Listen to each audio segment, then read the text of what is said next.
munculnya penyidikan perkara dugaan mencegah, merintangi, atau menggagalkan penyidikan perkara suap atas nama Harun Masiku, pasal 21 Undang-Undang Tipikor. Sebagaimana yang telah termohon uraikan di atas, bahwa sebelumnya termohon mengetahui telah terjadi tindak pidana korupsi penerimaan hadiah atau janji berupa uang suap yang dilakukan oleh Wahyu Setiawan, Komisioner KPU DKK.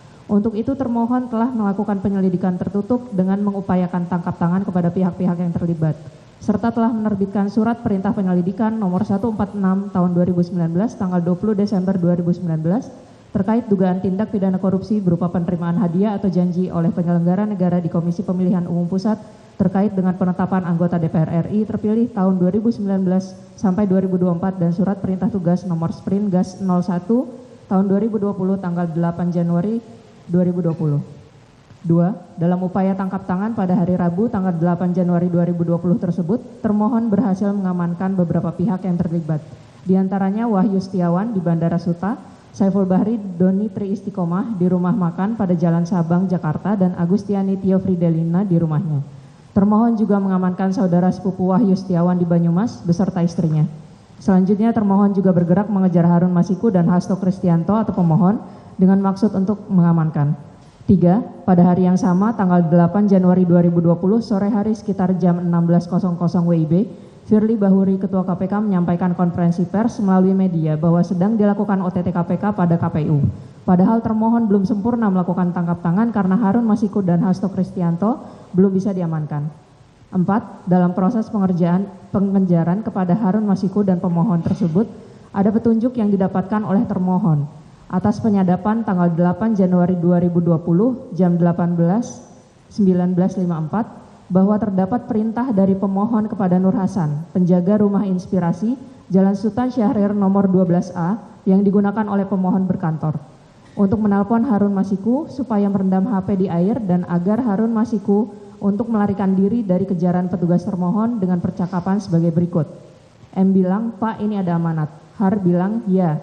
M bilang, "Bapak, handphonenya harus direndam di air, terus Bapak standby di DPP." Har bilang, "Ya, oke. Di mana disimpannya?" M bilang, "Direndam di air Pak." Har bilang, "Di mana?" M bilang, "Gak tahu deh saya. Bilangnya direndam aja." Har bilang, "Gini aja, Pak Hasan segera ini, itu kita ke itu. Ke apa namanya? Aduh." M bilang, "Halo Pak." Har bilang, "Naik motor aja Pak." M bilang, "Kemana?" Har bilang, "Itu yang rumah dekat samping di situ." M bilang, "Pinggir sini Pak, kali." Har bilang, "Ya, yang 20 itu." M bilang, "Ya Pak." Har bilang, yang nomor 10 itu, atau di DPP." M bilang, "Ketemuan di situ aja, soalnya di SS nggak ada orang Pak, saya nggak bisa tinggal." Har bilang, "Bapak di mana?" M bilang, "Bapak lagi di luar." Har bilang, "Bapak suruh kemana?" M bilang, "Perintahnya Pak Harun suruh standby di DPP, lalu handphonenya harus direndam di air." Har bilang, "Di mananya?" M bilang, "Terserah Bapak, apa saya mau rendemin apa gimana?" Har bilang, "Bapak meluncur sekarang, saya tunggu di dekat Tuku Umar, naik motor aja." M bilang, "Ya Pak."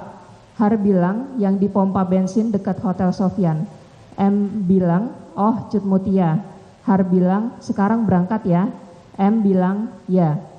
Atas perintah pemohon tersebut, Harun Masiku menghilang dan kabur sampai dengan saat ini dan ditetapkan sebagai daftar pencarian orang atau DPO termohon. 5. Bahwa pada sekitar tanggal 8 Januari 2020 tersebut, tim termohon melakukan pengejaran kepada Harun Masiku yang melarikan diri ke Komplek Perguruan Tinggi Ilmu Kepolisian atau PTIK. Hal ini juga sama dilakukan pengejaran kepada pemohon yang ternyata menuju PTIK, di mana lokasi tersebut sama dengan posisi Harun Masiku.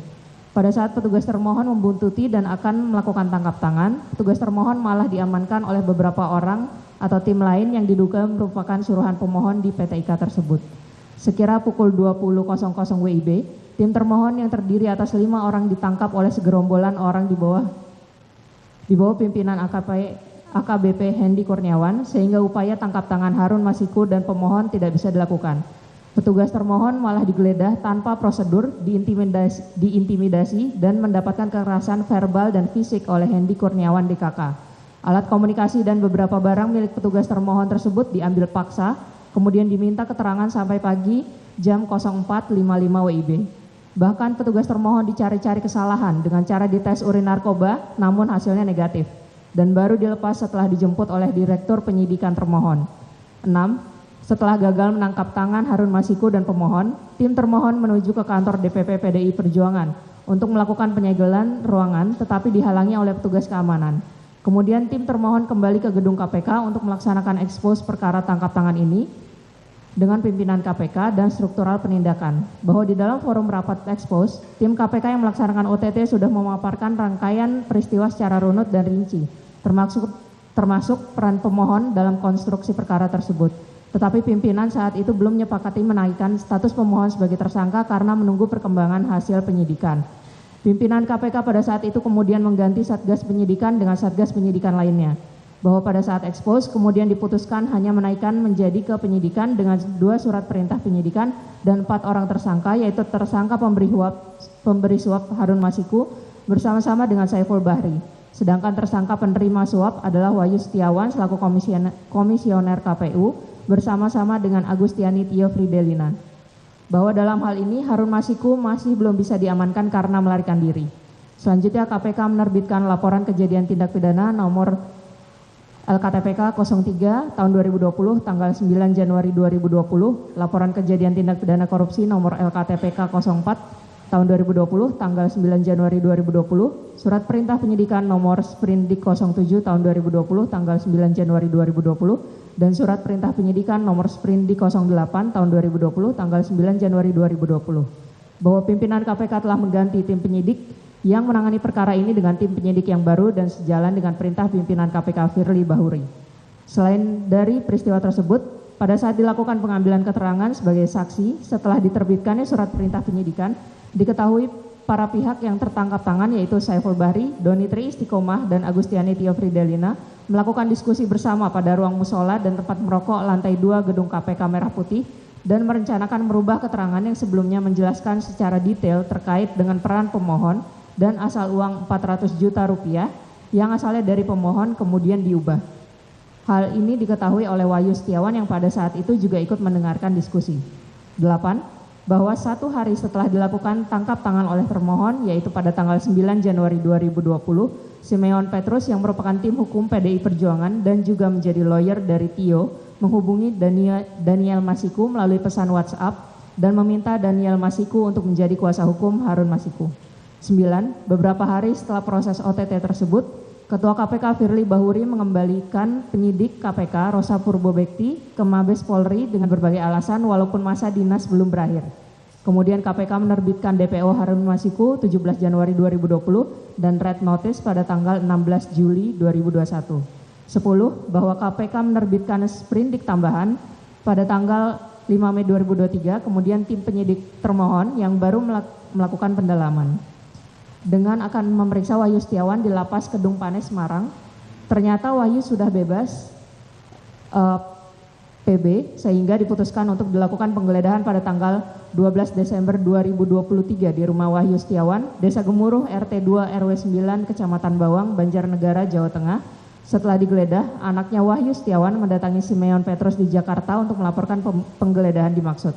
11. Bahwa dari penggeledahan oleh penyidik termohon di rumah Simeon Petrus pada tanggal 23 April 2024 yang bertempat di rumah dengan alamat Perum Taman Kenari Jagorawi, Blok 7A nomor 16-17, RT 001 RW 011, Kelurahan atau Desa Puspasari, Kecamatan Citerap, Kabupaten Bogor, Provinsi Jawa Barat, diketahui bahwa Simeon Petrus aktif berkomunikasi dengan pemohon. Di antaranya sejak setelah dilakukan tangkap tangan oleh termohon, pada tanggal 8 Januari 2020, pemohon beserta tim hukumnya yang salah satunya bernama Simeon Petrus berupaya mengendalikan jalannya perkara dengan membentuk tim hukum yang sama dan terkoneksi pada tersangka, pemberi, dan penerima. Bahkan Simeon Petrus pada tanggal 9 Januari 2020 meminta Daniel Masiku untuk menjadi pengacara Harun Masiku, padahal pada saat itu diketahui Harun Masiku melarikan diri. Bahwa pada handphone milik Simeon Petrus tersebut menyampaikan sedang sibuk mengurus KPK dan amankan pemohon. Dalam hal ini dari penyidik termohon, bahwa terdapat percakapan pada handphone milik Simeon Petrus dengan rekannya yang menerangkan jika Saiful Bahri tersangka KPK akan loyal dan pasang badan pada perkara dimaksud. H. Hal ini dipahami adalah untuk melindungi pemohon dari jeratan kasus korupsi. 12. Bahwa atas beberapa bukti petunjuk tersebut, untuk mencari keberadaan Harun Masiku, kemudian penyidik termohon melakukan pemanggilan terhadap diri pemohon tanggal 10 Juni 2024 yang pada saat dilakukan pemeriksaan saksi, penyidik KPK berhasil menyita handphone dan beberapa barang lainnya yang diduga memiliki hubungan dengan perkara yang ditangani. Bahwa pada handphone milik pemohon tersebut, penyidik termohon menemukan rekaman suara pemohon dengan beberapa pihak yang diantaranya adalah Yanuar Prawira Wasesa, tim PHPDIP, yang mengurus PB terdakwa Wahyu Setiawan, dan menemui Daniel Masiku setelah penggeledahan. Bahwa Yanuar Prawira Wasesa merupakan saksi termohon yang di BAP pada tanggal 12 Juni 2024, bahwa sebelum dipanggil termohon, Yanuar Prawira Wasesa pada tanggal 6 Juni 2024 dipanggil dan bertemu dengan pemohon di Rumah Sultan Syahrir nomor 12A. Bahwa pada pertemuan tersebut pemohon mengarahkan Yanuar Prawira Wasesa untuk memberikan keterangan yang tidak melebar sebelum diriksa oleh penyidik termohon pada tanggal 12 Juni 2024. Atas perbuatan pemohon tersebut, penyidik dan pencarian atas perbuatan pemohon tersebut penyidik dan pencarian DPO Harun Masiku menjadi terhambat dan penyidikan perkara tersebut mengalami perintangan. Izin terdapat renvoy berupa penambahan. Angka 12A bahwa pada tanggal 6 Juni 2024 sebelum dilakukan pemeriksaan saksi oleh KPK, pemohon Hasto Kristianto memerintahkan Kusnadi untuk menenggelamkan handphone supaya tidak ditemukan oleh KPK. 13. Bahwa berdasarkan uraian fakta penyidikan tersebut di atas, patut disimpulkan peran pemohon dalam perkara tindak pidana Akwo sebagai berikut.